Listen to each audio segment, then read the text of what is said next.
मैं स्कूल में था जब उसे पहली बार देखा था। हाँ, मैं अभी भी स्कूल में हूँ, मगर अब वो बात नहीं रह गई थी। उसे देखते ही सब थम सा गया था, मगर बचपन की वो नादानी वो लम्हे ले गई थी। उस वक्त मैं बॉयज़ ग्रुप का लीडर हुआ करता था, इसलिए लड़कियों से बात करने का तो मौका ही नहीं मिलता था। कहते हैं ना कि वक्त किसके लिए रुका है। वक्त बीता और हम प्राइमरी से सेकेंडरी में आ गए थे, मगर आज भी उससे बातें सिर्फ हेलो हाय तक ही थी। स्कूल जाना मुझे वैसे भी पसंद था, मगर अब उसके लिए और भी अच्छा लगने लगा था। मैं अपनी फेवरेट विंडो वाली सीट पे बैठ के सिर्फ उसे ही देखा करता था। वो स्पोर्ट्स में उतनी अच्छी नहीं थी, मगर जब भी गेम्स पीरियड होता तो मैं उसे अपनी टीम में ज़रूर लिया करता था। इसकी वजह से दोस्त लड़ भी लिया करते थे, क्योंकि हम हमेशा हार जाया करते थे, मगर उन्हें कुछ ना कुछ कहकर मैं समझा लिया करता था। कई दोस्त होते थे साथ, मगर उसके बिना कुछ अधूरा अधूरा लगता था।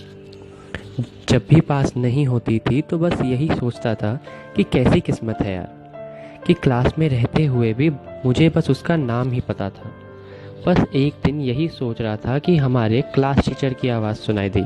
वैसे मुझे वो कुछ खास पसंद नहीं, मगर उस दिन कुछ अलग बात थी। हमारे शोर से परेशान होकर वो हमें रोल नंबर वाइज बिठा रहे थे।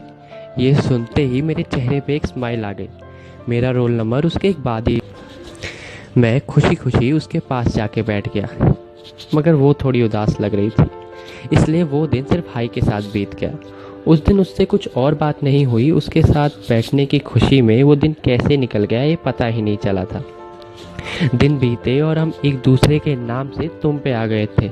अब उससे पूरे दिन बात हुआ करती थी, मगर बातें अब भी अधूरी रह जाती थी। मुझे याद है मुझे उसका नंबर कैसे मिला था। मैंने उसका नंबर उसकी स्कूल डायरी से देखा था।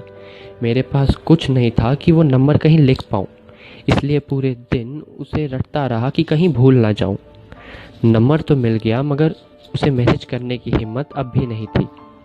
पता नहीं वो क्या सोचे मेरे बारे में। ये ज़िंदगी बस इसी कश्मकश में थी। एक दिन मैंने हिम्मत करके उसे मैसेज कर ही दिया, और उस पे उसका रिप्लाई भी आया। फिर क्या था, स्कूल में तो बातें होती थी, मगर अब फ़ोन पे भी होने लगी थी।